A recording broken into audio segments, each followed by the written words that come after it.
સ્વાગત છે exam today પર ફ્રેન્ડ 14 જાન્યુઆરી 2025ના રિલેટિવ કરંટ અફેર્સની ડિસ્કશન આ વિડીયોમાં આપણે કરવાના છે. તો છેલ્લે સુધી વિડીયો સાથે બની રહેજો. કરંટ અફેર્સ ઇમ્પોર્ટન્ટ ટોપિક છે, દરેક એક્ઝામમાં પ્રશ્ન પૂછવામાં આવે છે. મિત્રો ટોપિક પર આવીએ. 14 જાન્યુઆરી 2025 ક્વેશ્ચન નંબર 1 છે, હાલમાં રાષ્ટ્રીય યુવા દિવસ ક્યારે મનાવવામાં આવ્યો? તો મિત્રો વાત થઈ છે રાષ્ટ્રીય યુવા દિવસની, એ 12 જાન્યુઆરીએ મનાવવામાં આવે છે. દર વર્ષે 12 જાન્યુઆરીએ રાષ્ટ્રીય યુવા દિવસ મનાવવામાં આવે છે. 12 જાન્યુઆરી સ્વામી વિવેકાનંદની જન્મજયંતિ હોય છે. આ દિવસ મનાવવાની શરૂઆત 1984માં થઈ હતી. સ્વામી વિવેકાનંદનો જન્મ 12 જાન્યુઆરી 1863ના રોજ થયો હતો. હવે ઇમ્પોર્ટન્ટ ડેટ છે, તો હાલમાં 11 જાન્યુઆરીએ રાષ્ટ્રીય માનવ તસ્કરી જાગૃતતા દિવસ, 10 જાન્યુઆરીએ વિશ્વ હિન્દી દિવસ, 9 જાન્યુઆરીએ પ્રવાસી ભારતીય દિવસ, 8 જાન્યુઆરીએ પૃથ્વી પરિભ્રમણ દિવસ, 6 જાન્યુઆરીએ વિશ્વ યુદ્ધ અનાથ દિવસ, 5 જાન્યુઆરીએ રાષ્ટ્રીય પક્ષી દિવસ મનાવાયો. તમામ દિવસ ઇમ્પોર્ટન્ટ છે. હાલમાં ક્યાં ફસલ કટાઈની સમાપ્તિ પર ગાન નગાઈ ઉત્સવ મનાવવામાં આવ્યો? તો મિત્રો જે ખેતી થાય છે, બરાબર, ખેતી ની જે ફસલ હોય એની કાપણી થઈ જાય, બરાબર, તો ખેડૂતોમાં ખુશી હોય છે, બરાબર. તો એના માટે આ ગાન નગાઈ ઉત્સવ મનાવવામાં આવે છે મણિપુર ખાતે, બરાબર. મણિપુર રાઈટ આન્સર છે. તો મણિપુરના સીએમ છે એન બિરેન સિંહ. હવે મણિપુરના નવા રાજ્યપાલ બની ગયા છે અજય કુમાર ભલ્લા. આ એક ખાસ યાદ રાખવાનું છે. મણિપુરના નવા રાજ્યપાલ બની ગયા છે અજય કુમાર ભલ્લા અને કેપિટલ છે મિત્રો ઇમ્ફાલ. મિત્રો ડી કૃષ્ણકુમાર મણિપુર હાઈકોર્ટના મુખ્ય ન્યાયાધીશ બન્યા છે. મણિપુરમાં નિંગોલ ચકોબા ઉત્સવ હાલમાં મનાવવામાં આવ્યો. મણિપુરનો એન્ડ્રો ગામ 2024નો સર્વશ્રેષ્ઠ પર્યટન ગામ બન્યો છે. ભારતના પૂર્વોત્તરમાં મણિપુરે ઉગ્રવાદ મુક્ત થવાની હાલમાં જાહેરાત કરી. વાર્ષિક ઉત્સવ મેરા હોચોંગબા આ પણ મણિપુરમાં મનાવવામાં આવે છે. જસ્ટિસ સિદ્ધાર્થ મૃદુલ મણિપુર હાઈકોર્ટના મુખ્ય ન્યાયાધીશ બન્યા છે.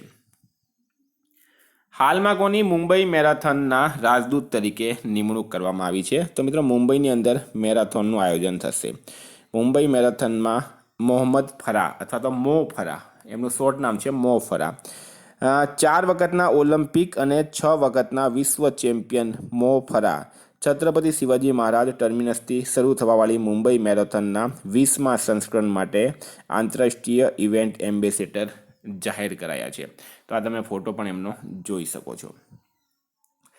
હાલમાં કયું ગામ ખેડાનું પ્રથમ અને ગુજરાતનો ત્રીજો સોલર વિલેજ બન્યો? તો મિત્રો આપણા વિડીયોમાં મેક્સિમમ આપણે ગુજરાતના પ્રશ્નો લેવાની પણ ટ્રાય કરીએ. તો ચોથો પ્રશ્ન તો હંમેશા આપણો ગુજરાતનો જ હોય છે, બરાબર. કયો ગામ ખેડાનો પ્રથમ અને ગુજરાતનો ત્રીજો સોલર વિલેજ બન્યો? તો મિત્રો સુઈ ગામ, બરાબર, સુઈ ગામ. સ્ટારમાં કરજો મિત્રો. મોઢેરા જે છે એ પ્રથમ ગામ હતું જે સોલર વિલેજ બન્યું હતું. મસાલી એ બોર્ડર કિનારેનું પ્રથમ ગામ હતું અને હવે સુઈ ગામ ગુજરાતનો ત્રીજો સોલર વિલેજ બની ગયો છે. સ્ટારમાં કરજો મિત્રો, બરાબર. સુઈ ગામ ત્રીજો, 2 કયા હતા? મોઢેરા, મસાલી, અને ત્રીજું બની ગયું છે સુઈ ગામ, ખેડા જિલ્લામાં આવેલું છે. વિદ્યાર્થી મિત્રો સ્પેશિયલી કહું છું, specially Gujarat police constable, PSI, LRD, CC mains અને બેલીપ મેન્સ જેવી એક્ઝામ માટે એક્ઝામ ટુડેનું લેટેસ્ટ 1 વર્ષનું કરંટ અફેર્સ. આમાં તમને Olympic, Paralympic, Covid, IPL, GI tag, બદલાયા નામ, ભારત ગુજરાતના વર્તમાન પદાધિકારી, પુસ્તક લેખક, company CEO, brand ambassador, awards GK, sports GK, G20 summit, T20 world cup, FIFA world cup, election GK, Ayodhya GK, એટલે કે ટોપિક વાઇઝ મિત્રો 40થી વધારે કરંટ અફેર્સની પીડીએફ, છેલ્લા 1 વર્ષની લેટેસ્ટ મંથલી કરંટ અફેર્સની પીડીએફ, 10,000થી વધારે પ્રશ્નોનો સમાવેશ છે. તો પીડીએફ માટે માત્ર ₹250 9510411961 પર ગૂગલ પે, ફોનપે, પેટીએમ કંઈ પણ કરો, સ્ક્રીનશોટ મોકલી આપો. 2 મિનિટમાં પીડીએફ મળી જશે. ગઈ તમામ એક્ઝામમાં 100% કરંટ અફેર આપણું પૂછાયું છે. નેશનલમાં ભારતે રાફેલ તોફાન પછી કયા દેશને માનવીય સહાયતા મોકલી? અથવા તો આ પ્રશ્ન તમને એમ પણ પૂછી શકાય કે હાલમાં ચર્ચામાં રહેલું રાફેલ તોફાન કયા દેશમાં આવ્યું હતું? તો મિત્રો ક્યુબા દેશ યાદ રાખવાનું છે. ક્યુબા રાઈટ આન્સર છે. નેક્સ્ટ છે, નરેન્દ્ર મોદીએ ક્યાં સોનમર્ગ સુરંગનું ઉદ્ઘાટન કર્યું છે? વેરી વેરી ઇમ્પોર્ટન્ટ મિત્રો. સોનમર્ગ સુરંગનું ઉદ્ઘાટન જમ્મુ કાશ્મીર ખાતે હાલમાં નરેન્દ્ર મોદી દ્વારા કરવામાં આવ્યું છે, બરાબર. 2 lane bidirectional road tunnel between Ganganagir, બરાબર, ગંગાનગીર એન્ડ સોનમાર્ગ આ in Gondarbal district in central Kashmir has been built at a cost of 2700 crore. તો મિત્રો આ જે ટનલ છે, આ ટનલ છે ગંગાગીર અને સોનમર્ગને જોડે છે અને ગંડરબલ જિલ્લામાં આવેલી છે. 2700 કરોડના ખર્ચે આનું નિર્માણ થયું. નરેન્દ્ર મોદીએ આનું ઇનોગ્રેશન કર્યું છે અને એની લંબાઈ છે મિત્રો 6.5 કિલોમીટર. આટલું તમારે યાદ રાખવાનું. 6.5 કિલોમીટર આની લંબાઈ છે. તમને ફોટો પણ બતાડું મેં, અહીંયા તમે જોઈ શકો. આ ઇમેજ છે નરેન્દ્ર મોદી મિત્રો, જોવો અમને બરાબર. આ ટનલનું હાલમાં ઉદ્ઘાટન કર્યું એમણે. હાલમાં કોની આઈડી સત્યાપન ફર્મ ઇક્વલના બોર્ડમાં અધ્યક્ષ તરીકે નિમણૂક કરાઈ? તો આઈડી સત્યાપન ફર્મ ઇક્વલના બોર્ડમાં અધ્યક્ષ તરીકે BN શ્રીકૃષ્ણમાં રાઈટ આન્સર છે બરાબર. BN શ્રીકૃષ્ણની જે છે એ નિમણૂક કરવામાં આવી. BN શ્રીકૃષ્ણ રાઈટ આન્સર થશે. તો મિત્રો વાત થઈ છે હવે નિમણૂકની. તો હાલમાં ઇસરોના નવા અધ્યક્ષ બન્યા છે વી નારાયણન. સિગ્નેચર ગ્લોબલના CFO બન્યા છે સંજીવ કુમાર શર્મા. બહાદુર સિંહ સાગુ ભારતીય એથ્લેટિક્સ મહાસંઘના અધ્યક્ષ બન્યા છે. BCCIના સચિવ બન્યા છે દેવજીત સેકિયા. ભારતી કુલકર્ણી ICMR રાષ્ટ્રીય પોષણ સંસ્થાનની નવી પ્રમુખ બની છે. મનીષ સિંગલ એસોચેમના મહાસચિવ નિયુક્ત કરાયા. હાલમાં કોણે મુંબઈની અંદર 29માં વાર્ટન ઇન્ડિયા ઇકોનોમિક ફોરમ 2025નું ઉદ્ઘાટન કોણે કર્યું? તો મિત્રો એ કર્યું છે કેન્દ્રીય મંત્રી પિયુષ ગોયલ. કેન્દ્રીય વાણિજ્ય મંત્રી છે પિયુષ ગોયલ, એમના દ્વારા ઉદ્ઘાટન કરવામાં આવ્યું. Next, Henley passport index 2025માં Bharat કયા સ્થાને રહ્યું છે? તો મિત્રો ભારત રહ્યું છે 85મા સ્થાને. સિંગાપુર નંબર 1 છે. હેન્ડલે પાસપોર્ટ ઇન્ડેક્સમાં ભારતનું રેન્કિંગ ઘટીને 85મું થયું. ગ્લોબલ પાસપોર્ટ ઇન્ડેક્સમાં ભારતનું રેન્કિંગ આ વર્ષે 5 પોઈન્ટ ઘટીને 85 થઈ ગયું છે, જેમાં સિંગાપુર સતત બીજા વર્ષે ટોચનું સ્થાન મેળવ્યું. 2024માં હેન્ડલે પાસપોર્ટ ઇન્ડેક્સમાં ભારતનું રેન્કિંગ વૈશ્વિક સ્તરે 80મું હતું. હાલમાં ભારતીય નૌસેનામાં સામેલ કરાયેલ 6ઠ્ઠી સ્કોર્પિયન શ્રેણીની પનડુબ્બીનું નામ શું છે? ભારતની નૌસેનામાં સામેલ કરાયેલી 6ઠ્ઠી સ્કોર્પિયન શ્રેણીની પનડુબ્બીનું નામ શું છે? વાઘસીર બરાબર, વાઘસીર. આ મિત્રો તમે ઇમેજ જોઈ શકો. આ છે INS વાઘસીર. મુંબઈ સ્થિત મજગાંવ ડોક શિપ બિલ્ડર્સ લિમિટેડે 10 જાન્યુઆરી 2025 પ્રોજેક્ટ P75ની 6ઠ્ઠી સ્કોર્પિયન પનડુબ્બી વાઘસીર ભારતીય નૌસેનામાં સામેલ કરી છે. હાલમાં વિદેશ મંત્રી ડૉક્ટર S જયશંકર કયા દેશની આધિકારિક યાત્રા પર ગયા છે? તો વિદેશ મંત્રી છે મિત્રો S જયશંકર કયા દેશની ઓફિશિયલ યાત્રા પર ગયા? તો સ્પેન ગયા છે તેઓ હાલમાં. સ્પેનનું કેપિટલ છે મેડ્રિડ, કરન્સી છે યુરો અને PM છે પેડ્રો સંચેઝ. નેશનલમાં કયો દેશ આધિકારિક આંકડા સાથે બિગ ડેટા પર સંયુક્ત રાષ્ટ્ર સમિતિમાં સામેલ થયું?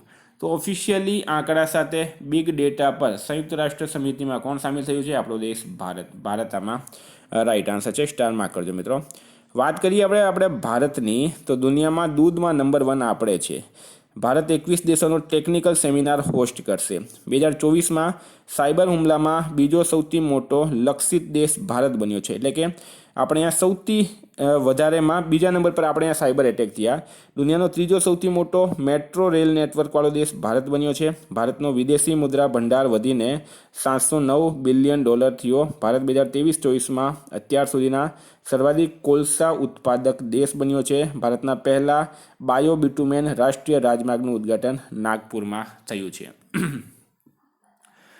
નવેમ્બર 2024માં ભારતની ઔદ્યોગિક વૃદ્ધિ દર કેટલા ટકા રહી છે? નવેમ્બર 2024 ભારતની ઔદ્યોગિક વૃદ્ધિ દર કેટલા ટકા રહી?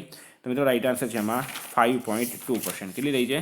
5.2% આમાં રાઈટ આન્સર છે.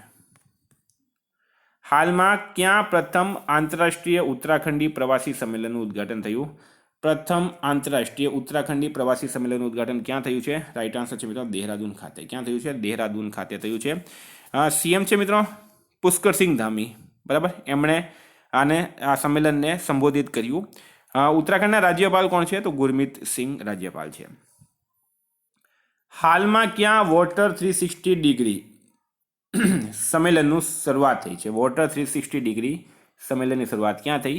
તો રાયપુર આમાં રાઈટ આન્સર છે. છત્તીસગઢનું પાટનગર છે મિત્રો રાયપુર. નીરજ ચોપડાને કયા દેશની પત્રિકાએ વર્ષના સર્વશ્રેષ્ઠ ભાલાફેંક ખેલાડી જાહેર કર્યા? તો નીરજ ચોપડા એમને કયા દેશની પત્રિકાએ વર્ષના સર્વશ્રેષ્ઠ ભાલાફેંક ખેલાડી જાહેર કર્યા? તો અમેરિકા મિત્રો રાઈટ આન્સર છે બરાબર. અમેરિકા રાઈટ આન્સર છે. પત્રિકાનું નામ છે ટ્રેક એન્ડ ફિલ્ડ્સ ન્યૂઝ. શું છે? Track and fields news, America. અમેરિકાનું કેપિટલ છે વોશિંગ્ટન ડીસી, કરન્સી છે US ડોલર, અમેરિકાના હાલમાં પ્રેસિડેન્ટ છે જો બાઇડન, નવા બની ગયા છે ડોનાલ્ડ ટ્રમ્પ.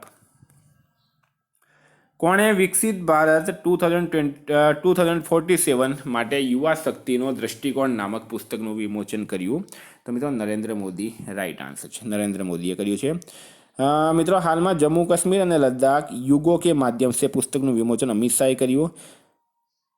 માણિક કોટવાલ દ્વારા લખાયેલ પુસ્તક બિયોન્ડ ધ હિગ્સ બોસોનનું વિમોચન થયું છે. ડૉક્ટર દેવેન્દ્ર કુમાર ધોળાવતની પુસ્તક આવી છે મા મધર. તો મિત્રો આ તો કરંટના પ્રશ્નો. વાત કરીએ હવે આપણે રિવિઝનની. તો 13 જાન્યુઆરી 2025 રિવિઝનની વાત કરીએ. રાષ્ટ્રીય માનવ તસ્કરી જાગૃતતા દિવસ ક્યારે મનાવવામાં આવ્યો? 11 જાન્યુઆરી. મિત્રો આમાં રાઈટ આન્સર છે, બરાબર. ઇનગ્રામ માઇક્રોએ કોને ગ્લોબલ પ્લેટફોર્મ ગ્રુપના અધ્યક્ષ નિયુક્ત કર્યા? તો સંજીવ સાહુને. કોણે drug trafficking and national security પર ક્ષેત્રીય સંમેલનની અધ્યક્ષતા કરી? મિત્રો અમિત શાહે કરી. કોણે કરી છે? અમિત શાહે કરી. કેટલા લોકોને ગુજરાત સાંસ્કૃતિક યોદ્ધા પુરસ્કારથી સન્માનિત કરાયા? 8 લોકોને કરવામાં આવ્યા છે. હાલમાં દક્ષિણ ભારતની પહેલી સંક્રામક રોગ સંશોધન અને નિદાન પ્રયોગશાળા ક્યાં સ્થાપિત કરાશે? બેંગલુરુ ખાતે. કયા દેશના રાષ્ટ્રપતિ ભારતની યાત્રા પર આવ્યા છે? તો મિત્રો સિંગાપુરના. અને રાષ્ટ્રપતિનું નામ શું છે? થર્મન ષણમગરત્નમ. હાલમાં ક્યાં રોબોટિક પ્રણાલીનો ઉપયોગ કરીને દુનિયાની પહેલી હૃદય સંબંધી ટેલિસર્જરી કરાઈ? તો મિત્રો આમાં ભારત રાઈટ આન્સર છે. વિશ્વના સૌથી મોટા મ્યુઝિયમની સ્થાપના માટે ભારત અને કયા દેશે કરાર કર્યો? તો મિત્રો ભારત અને ફ્રાન્સે કર્યો છે. જાપાને કયા દેશ સામે સખત પ્રતિબંધોની જાહેરાત કરી? તો મિત્રો એ કરી છે રશિયા સામે. કઈ ભાષાને આધિકારિક રૂપથી શાસ્ત્રીય ભાષાનો દરજ્જો મળ્યો? તો મરાઠીને મળ્યો. કયા દેશમાં પ્રથમ હિન્દી પ્રમાણપત્ર અભ્યાસક્રમ શરૂ કરાયો? શ્રીલંકાની અંદર કરવામાં આવ્યું છે.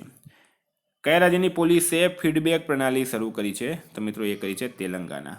હાલમાં નિકોલસ માદુરોએ કયા દેશના રાષ્ટ્રપતિના રૂપમાં ત્રીજી વખત શપથ લીધી? તો વેનેઝુએલા રાઈટ આન્સર છે. હાલમાં આવેલ રિપોર્ટ મુજબ ભારતના રાષ્ટ્રીય રાજમાર્ગોમાં પાછલા 10 વર્ષોમાં કેટલા ટકા વૃદ્ધિ નોંધવામાં આવી છે? 60%. 2026માં 28માં conference of speakers and presiding officers of the કોમનવેલ્થની મેજબાની કરશે આપણો દેશ ભારત. પીએમ નરેન્દ્ર મોદી કયા દેશમાં AI એક્શન સમિટમાં ભાગ લેશે? ફ્રાન્સ રાઈટ આન્સર છે. મિત્રો ગઈકાલે પ્રશ્ન પૂછાયો સૌરાષ્ટ્ર યુનિવર્સિટીના નવા કુલપતિ તરીકે કોની નિમણૂક કરાઈ? તો મિત્રો રાઈટ આન્સર હતું ઉત્પલ જોશી. આજનો પ્રશ્ન છે હાલમાં કયા દેશના ક્રિકેટર તમીમ ઇકબાલે આંતરરાષ્ટ્રીય ક્રિકેટથી સંન્યાસ લીધો છે? એનો જવાબ તમારે કમેન્ટ બોક્સમાં જણાવવાનું. વિદ્યાર્થી મિત્રો વોટ્સએપ ટેલિગ્રામની લિંક ડિસ્ક્રિપ્શન બોક્સમાં આપી છે. PDF માટે 9510411961 પર કોન્ટેક્ટ કરો. Thank you. ફરી મળશું. જય હિન્દ, જય ભારત.